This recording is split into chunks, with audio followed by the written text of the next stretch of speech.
আমি আমার আগের ব্লগে বলেছিলাম যে তোমাদের সাথে শেয়ার করব যে আমি পার্পেল থেকে কি কি কিনলাম, তো সেই নিয়েই বসে পড়লাম। এই দেখো, এটা হচ্ছে একটা রোজ সিপের ফেস সিরাম। তো ফেস সিরামের পরে এটা হচ্ছে একটা টোনার। তো টোনারটা আমি এখন ইউজ করি, সত্যি অসাধারণ। আর এটা হচ্ছে রাইস টোনার। রাইস টোনার তোমরা নিশ্চয়ই জানো, কোরিয়ান ভিডিওতে অবশ্যই দেখায়। তো রাইস টোনারের পর চলে এলাম এটা হচ্ছে একটা ময়েশ্চারাইজার।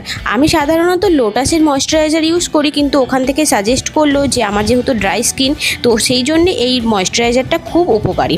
তো তারপরে এইটা দেখো, এই জিনিসটা আমাকে কিন্তু গিফট হিসেবে দিয়েছে এতগুলো প্রোডাক্ট কেনার পর।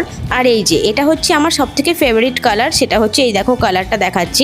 এই কালারের লিপস্টিক আমি কিনে ফেললাম। তো ফাইনালি আমি এই কটা প্রোডাক্টই কিনেছিলাম, কারণ এই জিনিসগুলো আমার শেষ হয়ে গেছিলো। তোমরাও চাইলে কিন্তু পার্পেল থেকে কিনতে পারো, এখন কিন্তু 50%-এর অফার দিচ্ছে। তো যাই হোক, আজকের মিনি ব্লগটা এইটুকুনি। ভালো লাগলে কিন্তু অবশ্যই লাইক, কমেন্ট অ্যান্ড সাবস্ক্রাইব করে দিও।